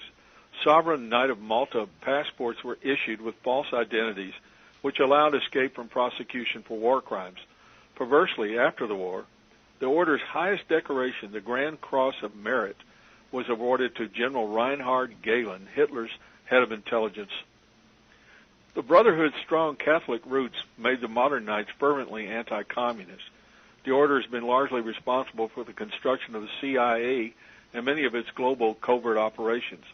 The founding fathers of the CIA, William Wild Bill Donovan and Alan Dulles, were Knights, as were most other heads of the CIA, including Ronald Reagan's director, William Casey. Casey gave Pope John Paul II unprecedented access to CIA intelligence, including spy satellites and agents. The Knights of Malta's key spheres of influence are Africa and Latin America, and include many dictators such as mass murderer General Pinochet in their ranks. Membership in Latin America includes Masonic P2 fascists and many surviving Nazi players who were directly responsible for the formation of the modern neo-Nazi movement. Knight and Nazi escapee Otto Scarface Skorzeny, who had led a commando raid on the Cathar region of France in search of occult artifacts, including a Holy Grail, played a major role in the Vatican's rat run. I think in the next episode we'll talk about Skorzeny in detail. Goes on to say, conveniently for Nazi members who did not escape, Knight William Donovan served as chief aide to the American prosecutor at the post-war Nuremberg trials after handing over the reins of the OSS CIA to fellow Knight Alan Dulles. So that's pretty convenient for the Nazis to have William Donovan as the chief aide to the chief prosecutor at Nuremberg, which means that they got a much better deal than they might have gotten otherwise. Let me ask you, did you ever come across any information that some of the, I don't know, I'm going to call them legitimate prosecutors in the United States, I mean, I keep thinking back to that movie, with Spencer Tracy. Right. Not knowing how much of that was propaganda. But did you ever come across anything where any of the prosecutors were kind of like, what's going on here? I haven't, I really don't have any great details on that. But I know that the British, that one of the British prosecutors apparently was a little upset at the way things went, and he didn't think that things were being done fairly, and that the Nazis were getting off easy. And I think that because he was one of those guys who wasn't in on the circle, you know, he wasn't in the in crowd. And I think there's also was an American prosecutor. I'll look into that. Yeah, that's interesting. But aren't we agreed? Didn't you I also speak about this? You're the one that mentioned it, and I said absolutely. That took a look at the behavior during the trials of which was it? Was it Hess? Yeah, Hess. What about Hess? Well, wasn't it Hess who seemed a little bit affable and cocky, like nothing's going to happen to me? No, Goering. It was Goering. Thank you. Yeah, I'm sorry. Goering more or less took over the procedure. He was taking things over. I mean, he was a very dynamic personality. That's how he got to be where he was. And he was kind of turning things around on the Allied prosecution. And then they brought in some films showing the concentration camps, and that started to break him down, and they really went for the throat there. All right, Hess was being sat on in Great Britain. Is that correct? Well, no, he was at the trials. Wait a minute, okay. Nobody was sure if he was really lucid or not. He seemed to be completely mentally ill, but nobody's really sure about that period. All right, wait a minute. Hess is the one that went over to England, right? Yeah, he went over to England to try to supposedly to try to negotiate a separate peace with the British. And they sat on him in Spandau, didn't they, for quite some time? All right. Yeah. Is he the gentleman with the dark hair, of decent stature? Kind of almost like like a coal pile beard or something like that, rough stubble, 5 o'clock shadow type of guy? Yeah, I think that would describe him pretty well. All right, no, I think it was he that was yucking it up in the box with the other guys. No, actually it was Goering. It was Goering. Oh. Yeah, Goering. Right. Goering, Okay. Goering had lost quite a bit of weight, so he didn't look like they had forced him to lose weight. They wouldn't allow him to, eat a large amount. They also took the drugs away from him. He was a heavy drug addict, including, I think, morphine and maybe even heroin. I'm not sure if he had heroin, but he was a morphine addict, and he also was on some kind of downer pills. But once that he had been in prison for a while before the trial, they had forced him to go on a diet, and they had kind of cleaned him up, and he kind of came out of his shell and really started kind of taking over the proceedings. Okay. And he kind of rode herd on the rest of the guys in the group, and wouldn't allow them to break down. But it was Goering. Hess kind of sat there like he was out of it. I mean, he was just like, That's what happens when you have a lobotomy. Yeah. But don't you wonder Winston Churchill went in there one day with a surgeon. Right. Who knows? But don't you wonder sometimes too, if Hess was legitimate and realized this whole thing is like crazy and rigged, and actually went over and tried to talk sense, and it was like, I mean, that's a take I have. I don't know. Yeah. I just don't think that guy would. I think maybe Hess got the idea that it was a failed experiment, and it wasn't going to work out. And he thought, well, we have friends over in Britain. I'll go talk to them, and we'll arrange a separate peace, and then we'll just go after the Russians, And then he finds out that may have been what happened. I'm not sure, But that's a good point. I mean, what happens if he goes over with good intentions and realizes that the deal is rigged, that the Brits are in on it too, along with the Germans, and guess what? This is going to happen. Sorry, Hess, but that's the way it is. Yeah. Good point. All right. Thank you. No problem. Prior to working for the OSS, he headed, we're talking about Alan Dulles, he headed the OSS station in Switzerland during the war. Alan Dulles and his law partner, John Foster, his brother, had served as business managers and lawyers to John D. Rockefeller's Standard Oil. They personally brokered the partnership between Standard Oil and IG Farben Chemical Corporation. IG Farben not only produced gasoline for the Nazi war machine, it manufactured Zyklon B. I might mention that they manufactured gasoline from coal. They invented the process, and there was a Standard Oil and IG Farben agreement in the 1920s where they basically became the same corporation. It manufactured Zyklon B, used slave labor before and during the war, including their huge petrochemical factory adjacent to Auschwitz death camp. They owned Bayer Pharmaceuticals, which, according to a current lawsuit, was directly involved in Dr. Joseph Mengele's horrific Auschwitz experiments and was spared from Allied bombings due to his Rockefeller interest. This is kind of the catch-22 thing. Leading wartime journalist George Seldes attempted to reveal this unholy alliance through his newspaper articles, but was rarely published at the time, and efforts were made to kill him. Joseph Heller's satirical novel Catch-22 made light of the insanity with his "We agreed to bomb our own bases in return for the Nazis buying our chocolate-covered cotton." There you go. I always liked that one. Anyway, as the Cold War intensified, Knight of Malta Joseph H. Redinger, acting on behalf of the Vatican and the Priory of Sion, forged ties with the European Council of Princes, which is the respectable name for the Dragon Court. That's another story. The CIA and Britain's MI6 to create the New World Order think tank, the Bilderberg Group, of which Henry Kissinger is a permanent member. His first chairman was Prince Bernhard of the Netherlands, who held that position for the next 22 years, until a financial scandal forced him to resign. His daughter, Queen Beatrix, attended the year 2000 meeting, as did ample other European aristocratic players. The undemocratic Bilderberg Group continues to play a major part in international affairs and remains closed to public scrutiny and participation. I might also add that Prince Bernhard was a member of the SS, an honorary member of the SS himself. Documents show that New York's Cardinal Francis Spellman was directly involved in the right-wing military coup of Guatemala, which led to the murder of thousands and of which the CIA has acknowledged complicity. He has also been linked to neo-Nazi group P2 and the Mafia by his involvement with P2 member Archbishop Paul Marcinkus of Chicago, former head of the Vatican Bank, who was under suspicion by Italian authorities for the untimely death of Pope John Paul I. And we go back to the deal with the Godfather III there. Yeah, which goes through this, yeah. Yeah. Cardinal Spellman was not only an old friend of CIA creator Wild Bill Donovan, who previously had a law firm in New York, but was the actual head of the American Knights of Malta through the 40s, 50s, and 60s, and was responsible for vast sums of money raised from its members who have to pay thousands annually to remain in the order.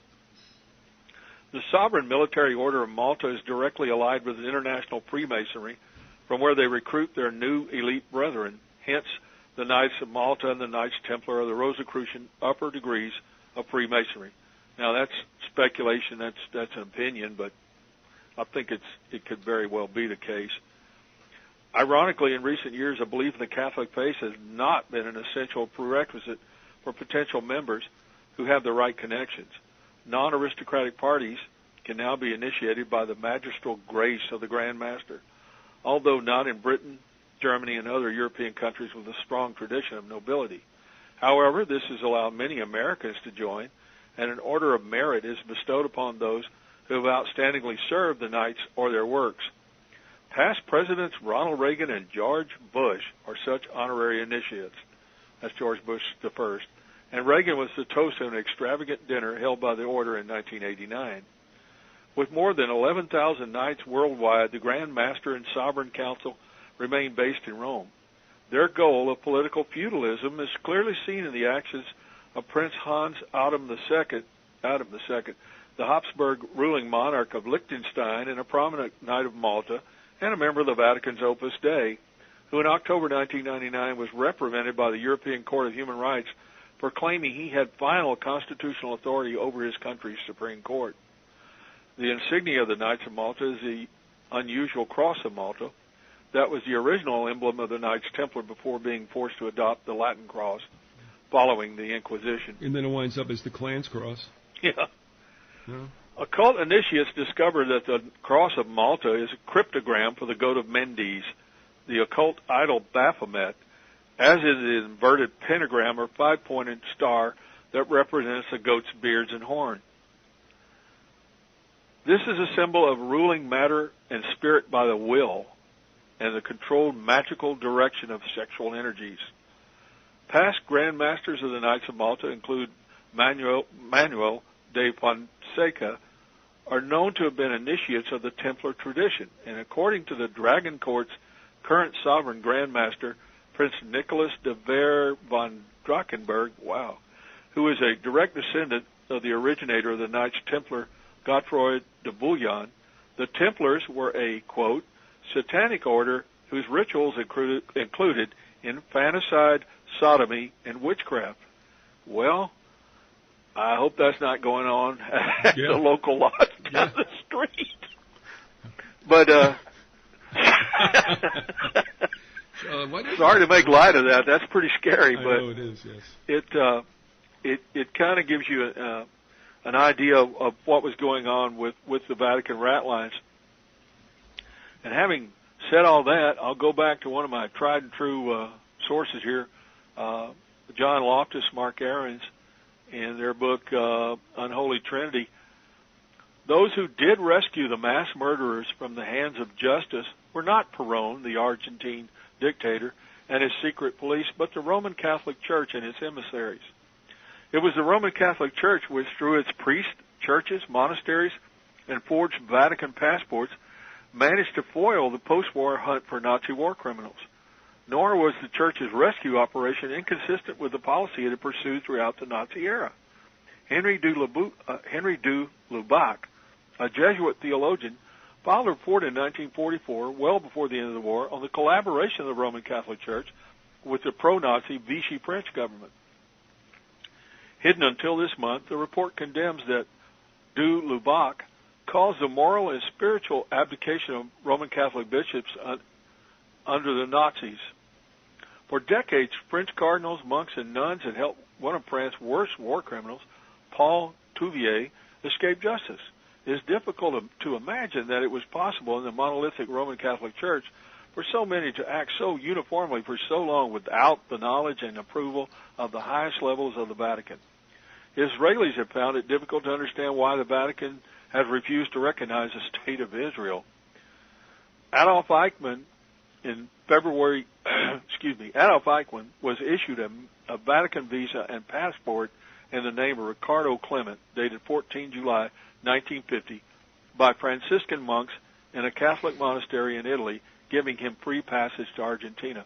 Now, I saw that statement backed up by a documentary that I saw on the History Channel recently, where they were tracking the steps of Eichmann and several other war criminals, and Bormann for that matter.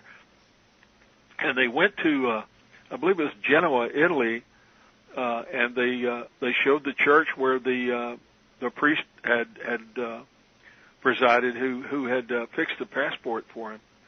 And they tried to, the guy was Yuki Goni, who is an Argentine anti-Nazi, who's done a lot of research and tried to, chase the trail of some of these Nazi war criminals. And he pointed out how he had been kind of stymied at every turn trying to get more information on how this passport was issued. And it just kind of, at the end, he was saying, well, this just shows you what's going on and how these things are hidden and how they are shut down whenever you try to investigate. And I will now go to Peter Lebenda's Unholy Alliance and talk about the rat lines there. And in particular, probably most prominent, or one of the two most prominent men in the rat lines, was Bishop Alois Hudal. He starts off talking about the attitude of the Catholic Church toward the Nazis, but there were those Catholic officials who found themselves in secret agreement with much of the Nazi platform, particularly where the potential threat of Russian communism was concerned. Pope Pius XII, for example, was notoriously silent regarding the fate of the Jews and was eager to avoid any confrontation with the Nazis. He jumped to praise the Fuhrer, however, when the latter moved against godless communists in the East. Like many of his contemporaries, he figured the Allies were shooting in the wrong direction. It was this attitude that directly or indirectly permitted many war criminals who committed ghastly crimes against humanity to escape forever the long reach of the Nuremberg tribunal, and even in some cases to find themselves working in official capacities for the Allied intelligence services in their co-war against the Soviet Union. It would be Bishop Alois Hudal who would carry the fascist flag for the Vatican. Born in Austria on May 31st, 1885, he was ordained a Catholic priest in 1908. The parallels between his career and that of Lance von Liebenfels are striking. In the first place, both were Austrians born within 11 years of each other.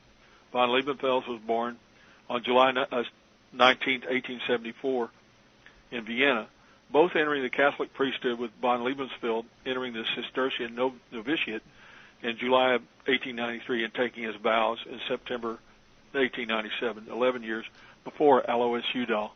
And I might add that we saw that Liebenfels was thrown out of the Cistercian order for sexual activities, and you can figure out what those would be, since it's an all-male activity there.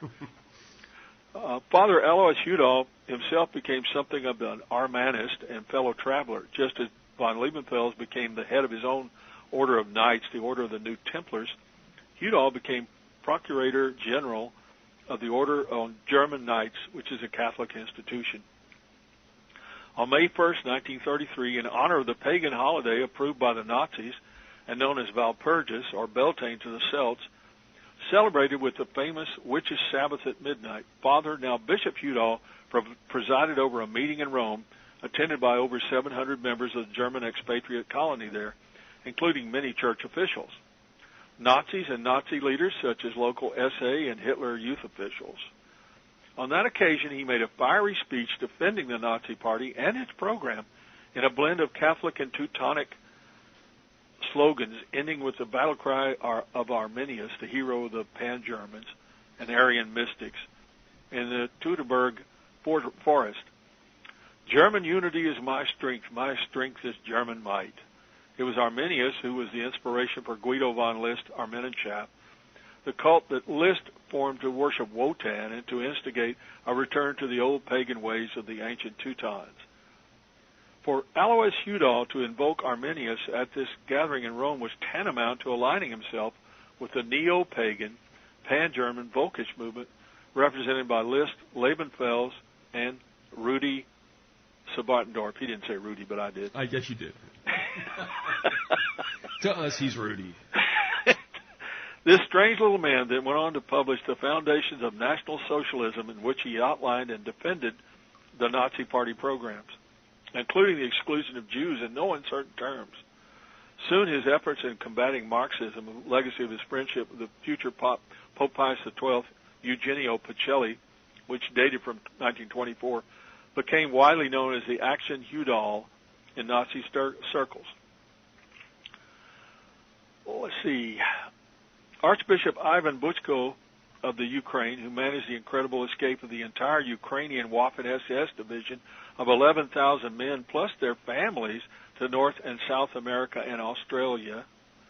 Monsignor Kronislav Draganovic, who helped the Croatian fascists escape justice, many to Argentina, and lay Catholic Gustav Selmans of the Nazi Latvian organization Perkenkrust and leader of the Latvian SS, who became an important member of the notoriously anti-communist Intermarium Society of the Roman Catholic Church, which in addition to helping Nazi war criminals escape justice, also served as an arm of German intelligence. Udall was greatly admired in Nazi circles, and every effort was made to cooperate with his underground network of spies and collaborators, even as official Nazi policy remained stridently anti-clerical. Well, they remained anti-clerical in secret, but they were working hand-in-hand with the Roman Catholic Church, and it's just pointed out over and over again. There's tons of, documentation to that effect. Intermarium itself is interesting, not least because of its goals. One of its goals was the establishment of a new Holy Roman Empire of Eastern European nations encircling the atheistic Soviet Union. Intermarium developed a close working relationship with Alfred Rosenberg, who was not only a Nazi's chief pagan ideologue, but also a Baltic native who was tremendously sympathetic to anti-Soviet causes of any kind. After the war, many Intermarium notables became involved with the CIA and other Western intelligence services. Well, that's a real surprise. On Intermarium agenda was the formation of an exile army of anti-communists, many of whom would be former Nazis, to defend Europe's borders against the Soviet Union, and eventually to partition the USSR into small, separate ethnic enclaves, a la the Alfred Rosenberg and Heinrich Himmler plans. Well, I think they pulled that one off. they managed to break the Soviet Union down into small, separate ethnic enclaves and separate states. This involved dividing and conquering the Soviet state and thus eradicating the, quote, cancer of communism, while ensuring that the Russians would never again consolidate their power and threaten the world. Intermarium, like Udall's Caritas Internationalis, was to provide escape routes and rat lines for fleeing Nazis for many years, supplying the necessary passports and travel documents as well as steamship fares to ports all over the world. One wonders how today's Roman Catholics would feel about their Sunday donations, widows' mites, Peter's pence, and other charitable contributions being used to help finance the survival of Heinrich Himmler's Black Order. Some of the beneficiaries of Udall's operation, which was being run by Cardinal Montini, the future Pope Paul VI, in his capacity as Vatican Secretary of State, include Heinrich Müller, the Gestapo chief who once debriefed astrologer William Wolff, Walter Rauff, who was in charge of the mobile gas vans in which thousands of Jews were murdered, and alleges Farrago and many other European officials, Hitler's second in command, Martin Bormann himself. Muller disappeared at war's end and followed the rat line to Argentina along with Eichmann, Mengele, and so many others, comforted in exile with a suitcase full of American dollars. Ralph turned up in Chile. Bormann, according to Farrago, did them all one better and arrived in Buenos Aires dressed as a Catholic priest, a Jesuit. And what must be one of the most sickening scenes to any believing Catholic is that Bormann, as Father Augustine, celebrating Mass at the Cathedral of San Juan de Dios in La Paz, Bolivia, where he escaped when Argentina became too hot. Klaus Barbie would find a safe house with another Nazi priest living in Bolivia, in this case a Croat war criminal. We've talked about that before. He also, this is Bormann, he also performed weddings, baptisms, and other sacraments while serving in the role of auxiliary priest. This, of course, is the ultimate blasphemy. The most wanted war criminal in the world, a devoted Nazi since the 1920s, special assistant to pagan mystic Rudolf Hess, and third in line for leadership of the Reich after Hitler goring a man whose womanizing was excused by his wife because by fathering children out of wedlock, he was only doing his sacred duty to the fatherland. This man, with the blood of millions on his hands, celebrating Mass and dispensing Holy Communion to the faithful in the fiercely Catholic country of Bolivia. Well, I don't know what to say after that. Except what a network. Yeah. I guess we should point out on this day the celebration of Ishtar, the Babylonian goddess of fertility, which the Roman Catholic Church has instituted as a celebration of the resurrection of Christ, a little counterfeit celebration, just like Christmas. You know, I'm reading this by Lavinda, but it doesn't surprise me that the Roman Catholic Church allowed these things to happen. Well, I want to ask you, too, I'm not trying to save myself from getting all kinds of brickbats thrown at me. But, you know, see, here's where I have the problem. Is it the church? What do we mean by the church? Because to me, the Vatican is secular. I know that they have this, you know, the show big. I understand. Oh, the Vatican. What are you talking about? Well, it's a nation state. Let's not forget that. Yeah, that's true. And since, if you would say the Jesuitical takeover in the 1820s, they were a tough bunch of people to begin with, going back to like 1000 A.D. But they needed some help, and it was provided by the Jesuits. And from that time, they've done pretty well for themselves. However, as much as see, I don't think the laity knows what's going on, but the clergy in some places, especially the high-level ones, like for instance, it's because it's the first time I heard it, but it's true that they called Vietnam Spelly's War, Spellman's War. Spellman was a heavy-duty shaker and mover. Yeah. I don't know that the likes of him have come that way again, but usually whatever cardinal presides in St. Patrick's is the one that's the chief of all the network in the United States. So I don't know. You see, I shy away from saying the church in a sense, only because I don't think the laity knows what's going on. Yeah, well, it may be unfair. It's not really intended to be unfair, but it may be unfair to say the Roman Catholic Church, if we include the Roman Catholic Church to mean, the majority of the believers, the people that show up on the pews on Sunday mornings. Yeah, I mean, they may. And no, I don't think those people are in any form, involved with the type of things we're talking about. We should say the Vatican. And even at that, I don't think everybody in the Vatican was, that is included in the Vatican was involved in these things either. No, but I'll say this. I mean, Roman Catholic believers would not be happy hearing this, and they would defend the Vatican and all that other. I understand that. Yeah, I don't doubt they would, but I don't see how they can. I really don't. But they don't know. They don't know this stuff. Yeah. But I mean, there's so much evidence. There's so many people have done research on it. Some of these things are just.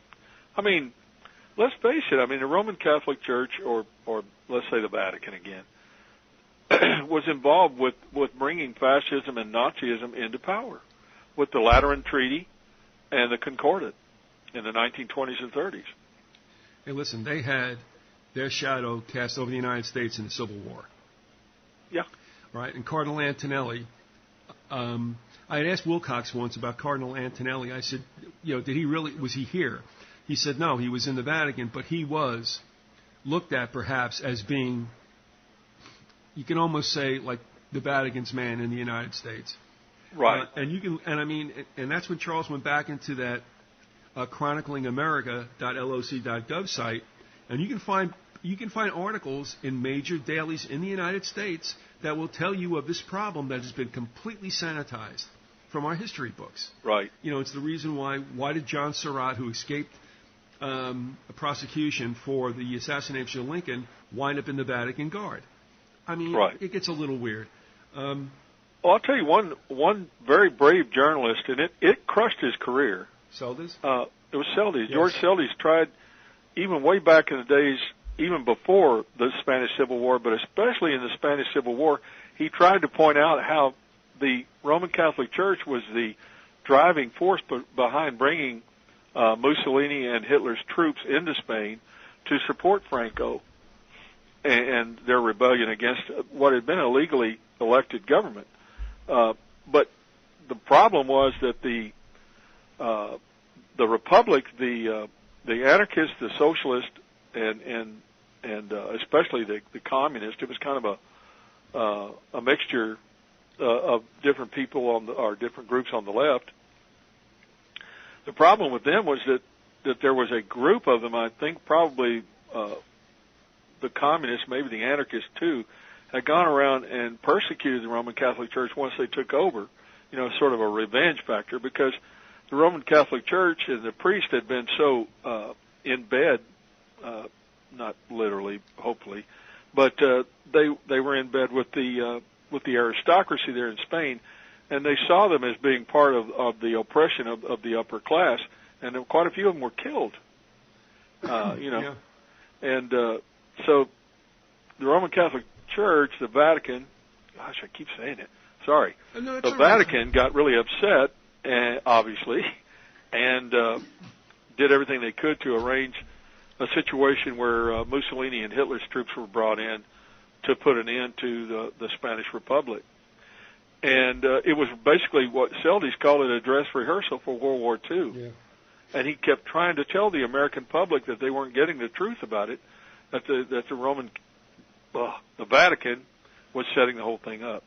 I don't want you to be self-conscious about that in a sense. I mean, if you feel it's justified, okay. Yeah. If not, because, I had Darryl, what's-his-face on. Oh, I can't remember. And he went back and forth. I'm like, look, you're not doing that. And I mean that. But, It made me acutely aware of, like, okay, what do you want to talk about? If you want to talk about Roman Catholic beliefs, okay, we can do that. I'm not cool with them. Neither am I cool with a lot of Protestant ones. Or are we looking at the political... Well, I just don't want people to think that I'm some kind of Catholic basher, hate Catholics. I don't. I'm just not like that. And and I realized that the majority, it's just like the people in the Masons, in Freemasonry. The majority of the Freemasons are just guys who are trying to further their careers and have friendship with people in the business community, et cetera. It's cheap beer, too. Yeah, yeah. But they're not involved with, no, any kind of weirdness at the top. No. And I got sensitive to this only because, I mean, it's got nothing to do with my uncle, who's a third degree, never got out of the Blue Lodge. It doesn't have anything to do with that. But the occult symbolism that has found its way into some of the higher degrees of Freemasonry is not begotten. It was not created by the Freemasons. This goes back millennia. Egypt and Babylon. So, I mean, don't say it's Masonic. I say it's a cult. That's where it comes from. Yeah. And I think, Liam had made the point once upon a time. And that's when I started getting suspicion. No, I'm coughing. You gave it to me. Contagion over the phone. There you go. What else? Put your hands on the mic. No. Feel the power. Say yes. That's not the power. You're standing in a bucket of water. That is true. Anyway. I keep thinking of Robin Williams, and I'm thinking about his line that he said about, I guess, some evangelist, but I think of Trump now who's going to run for office, or he's popping off, right? And I keep thinking of Robin Williams going, "What's that raccoon on your head?" Yeah, I mean, come on, Donald, you can't run for office with that thing. I'd like to see Sarah Palin come up behind him and give him a fetch upside the head, banging all the hair. It's one of those things. It's like if he sneezes, he'll flog himself because it's all in the front. I'm horrible. This is terrible. You don't have to listen to this, folks. You can leave right now. Oh man. Yeah, where we were going with this, I don't know. Well, we were just talking about the difference between talking about the Roman Catholic Church and talking about the Vatican. I'm not cool with their religious tenets. That's another whole story. That's another whole show, and that's fine. But when you take a look at it, honestly, like you said today, how many times do Christians really care about going to church? Usually, if they want to keep some nominal presence, they go Christmas, they go Easter. One of the things that we never asked, I didn't even ask a couple of years ago. It's like, well, let me get something straight. You have a birth date and a death date. They don't float. They happen on certain dates. And Easter, which we celebrate the death and resurrection of Jesus Christ, is all over the joint. And it's like, how can that be? He died on a day. He was resurrected 3 days later. That happened and didn't float between March, 21st or 17th, whatever it is. Oh, that's St. Patty's Day. And then goes over to as late as now. And I'll be honest with you, I'm trying to think hard about when I ever saw Easter this late. I guess it was. But, man. I felt the same way. And somebody tried to explain to me how they determine what day Easter is each year. And that was many years ago, and I don't remember how it works.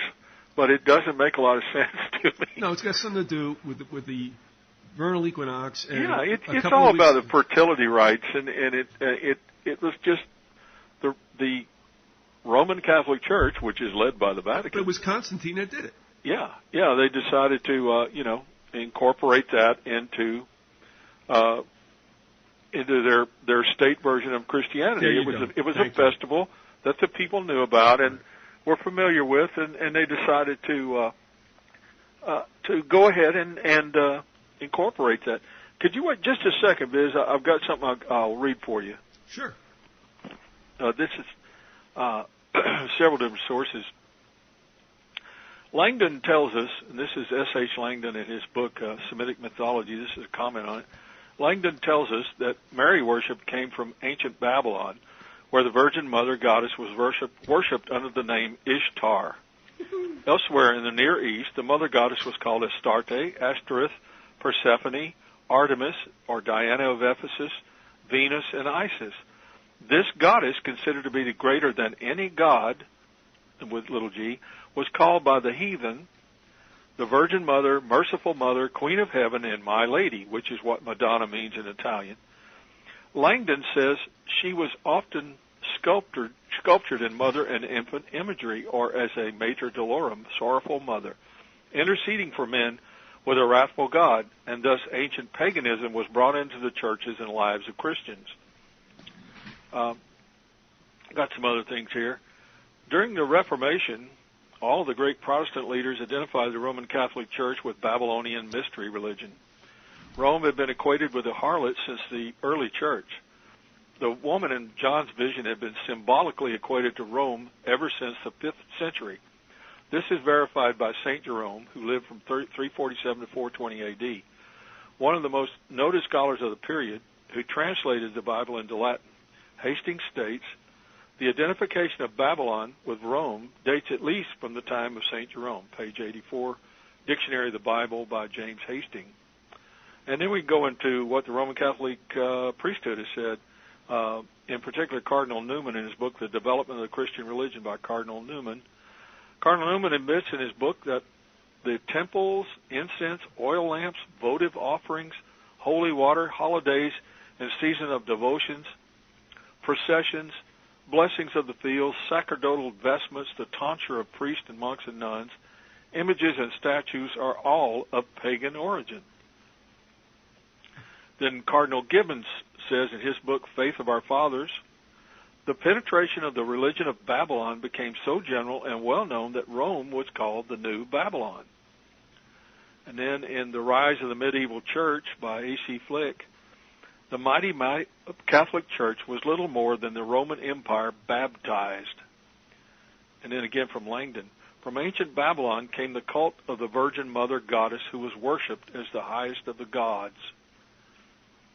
Then from Will Durant in The Age of Faith, the belief in miracle-working objects, talismans, amulets, and formulas was dear to Christianity, and they were received from pagan antiquity. The vestments of the clergy and the papal title of Pontifex Maximus were legacies from pagan Rome. The Catholic Church found that rural converts still revered certain springs, wells, trees, and stones. She thought it wiser to bless these to Christian use than to break too sharply with the traditions of sentiment. Pagan festivals dear to the people reappeared as Christian feasts, and pagan rites were transformed into Christian liturgy.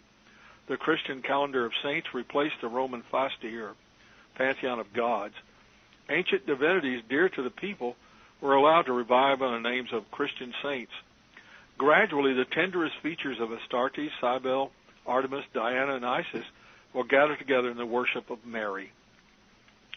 And this is from the title of Pontifex Maximus by Mark Bonacore. One of the most amazing aspects about the ascendancy of the papacy is that the Church of Rome promotes the Pope as the Pontifex Maximus, or Supreme Pontiff. The title Pontifex Maximus is mentioned numerous times by the early Church Fathers, particularly by Tertullian, but it was not applied to a Christian bishop. The early Church Fathers say that the Pontifex Maximus was the king of heathendom, the evil high priest of the pagan mysteries of Rome. It is certainly not likely that Christ appointed Peter Pontifex Maximus of Rome. And then I can go on to say, this is some stuff I wrote from my research. Pontifex Maximus was an imperial office usually held by the emperor himself, which made one the chief priest of the Roman state cult. This state cult was a paganism and emperor worship. Understanding this concept makes it easier to understand the reasons why the Vatican and the Jesuits, along with the powers of corporate finance and industry, were the principal promoters of fascism in Italy, Germany, and Spain. The Roman Church hierarchy despised liberal democracy, socialism, communism, and any other system which would interfere with their power and accumulation of wealth. They greatly feared communism since, as an atheistic system, it sought to destroy organized religion. Although the Vatican had no love for the Orthodox Church of Russia, it eyed the ruthless persecution and confiscation of the property of the Church with alarm. The Romanists were not going to allow that fate to come to them. Just something I wrote in one of my articles. All right. If I can I close with something? Sure. All right. Now, this is from the book A History of Rome. Okay. By Carey and Scullard. And I just found this interesting about Constantine. It said, and I'm just going to pick this up, it said, thus Constantine's attitude to the church is unambiguous, but the true nature of his, quote, conversion remains as enigmatic as his character. He has been depicted at one extreme as religiously committed to Christ, and that the other is merely using Christianity as an instrument in a policy of self-aggrandizement. The truth probably lies somewhere between. And a lot of this, there's a lot of maybe if Constantine's conversion really is on thin ice. And in the last paragraph of this one section called Economic, Cultural, and Religious Developments, again in this book called The History of Rome, it states, in the days of Constantine, Christianity was still a long way from being the universal religion of the Roman Empire. Except perhaps in Syria and Asia Minor and in the city of Alexandria, its adherents nowhere included more than half the population. In Rome and the West, they were as yet a small minority. Yet they had planted their propaganda cells in every province. Their clergy had constituted itself into a powerful, here we go, aristocracy. Above all, they had captured a high proportion of the more thoughtful inhabitants of the empire. And lastly, in the middle of the 4th century, the reluctant but honest emperor Julian, who Robert Denton is a fan of his, and apparently for good reason, he said, the reluctant but honest emperor Julian, the last eminent champion of the older order of things, was constrained to admit that the ultimate victory of Christianity in the Roman world was assured, but the point is, what Christianity was the victor? If you have a religion, why do you name it after the state? Right. And yet, earlier in that book, it also talks about the religion being incorporated. Interesting words that years ago you and I and many of us would have overlooked. But now when we hear incorporation, now it means something else, doesn't it, with the 501c3 with us to this day? Okay. All right. Are we all right with all that? Yeah. Okay. All right. We are, as we said, Larry added a little something new to the beginning of this, but this was the reprise of the long lost Part 4, part of We Are What We Hated. So we're going to get that out, but it's going to be followed again in regular numerical order. And when we go back now, we're going to be looking, I think, next time we do something new, because we haven't hit 6 yet. What are you going to open up 7 with? I'd like to talk about the influence of the Nazis in the Middle East and how that relates to what's going on today, especially in Egypt and in North Africa, and how that is related to We Are What We Hated. Yeah. All right. Well, thanks for coming on again, and also not to be generous with your time, but we're going to go until it's over, if that's okay with you. Sure. And whatever the parts mean, the parts mean. Ominous Parallels is finished. If you need to take another look at what was going on at this period, especially as it pertains to the beginning of World War II and how we have turned into the road to Weimar, you can see that through Ominous Parallels, and you have this as well to go through this situation, which I think Larry and I and others feel is accurate, and that we are becoming, I guess, a Nazified country. We don't like to hear that. We're not talking about it in terms of anti-Semitism. I think, and I'm going to give you the last word on this, when I think about this, I'm talking about a mean-spirited country, more militant and aggressive than thinking. Not even going to play, the anti-Semite card. I don't think that's part of this one. I don't think so. But turning a population mean and then turning that loose on the supposed enemy. And I'll leave it at that. And Larry, what's your call about our brand of Nazism? Well, I don't think our brand of Nazism is really all that anti-Semitic, especially when you consider one of the most important elements of the far right in America is the quote, and I use this loosely, evangelical community, because that is a very pro-Zionist community and very, very pro-Jewish, very pro-Zionist. But I think we've got plenty of other people to pick on, minorities that we can hate in America. I mean, black people know that for a fact. I mean, that's been going on for an awful long time. There's plenty of minorities, and you've also got coming up with the Hispanics, and especially with unrestricted immigration coming across our borders. That's another, a group that can be used as a scapegoat. So I don't think there's any shortage. And of course, there's always going to be, the hardcore old-style Nazi anti-Semitism going on. There are always people that hate Jews. They'll always be around. And, I think that with the conditions, every time that you've seen a movement, an extreme right movement, take over, say, in Europe or in other countries in the world, it always seems to follow on the heels of a very extreme economic, stressful situation, a depression where people are out of work, and this is when people start to turn on, the whole system itself, and they develop a scapegoat. And I think that immigration is going to be a much bigger issue in the future. I know that the people out along the border, especially in Arizona and New Mexico, is it Minutemen? I can't remember. It was originally. Yeah, yeah. They're an extreme right group, and they're very well armed, and they are pretty radical in their viewpoints, and they're going to gain adherents. They're going to recruit, and there's already a very strong neo-Nazi movement in this country that maybe a lot of people are not aware of, but it's not just a bunch of punk kids, who scalp their heads. There are people behind them, and there's money behind them. And I think when you look at the Tea Party, when you look at people like the Koch brothers, K-O-C-H, the Koch brothers, the big industrialist financial machine that they are, and it's always they always have corporate sponsors for these things. That's the way it worked in Germany. Hitler didn't have any money. The Nazi Party didn't have any money when they started off. That's right. Yeah. So I mean, they had to get that money from somewhere, and it's all documented how they got it, and a lot of it came from America, unfortunately.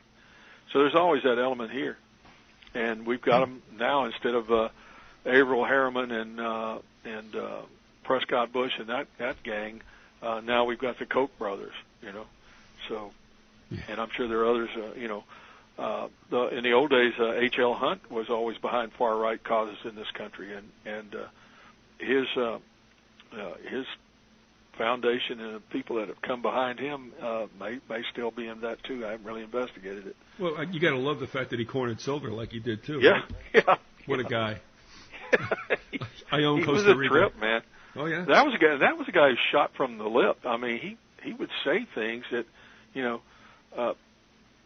were astounding, but a lot of people just weren't listening to what he was saying. But he was pretty much just calling his shots. Yeah. And he didn't care who heard it because he had so much money, nobody could do anything to him. But it's true, and I mean, he's a figure that's kind of like it's kind of been forgotten about. Yeah. But dangerous guy. Yeah, and I think if you go to YouTube, there is something about him, and it's kind of interesting. There are a lot of people that believe he was very much involved with the assassination of John Kennedy, and there's a lot of evidence that points to that. There's another Dallas millionaire who was involved with the mob and was very right wing in a lot of ways, and that's Clint Murchison, who used to be the owner of the Dallas Cowboys. And I knew I didn't like that team for a reason. Yeah. I knew you'd like that. What about them boys? Screw for all you. my fellow Texans out there. Yeah. Well, what I like about you is that at least you were an AFL guy and stuck with the Oilers. I was always a Houston Oilers fan, man. I never liked the Dallas Cowboys, but, hey, that's where it goes. All right. Well, we've gone 2 hours here, and again, thanks for coming on. And there's some things that you said, but I gave you the last word, and that's the way it should be. But already dangerous cogs are turning in my brain, all three of them. And I'll have at you next time around. Okay. Well, a great deal of what I say on this show is is opinion based upon what I've seen, and trying to interpret the facts and put them into some kind of order. But a lot of times I can't make all the connections. There's so much stuff going on. Well, when the emails come in, I'm sending them to you, so that's all right. All right, bro. Just don't send me the brown shirts, okay?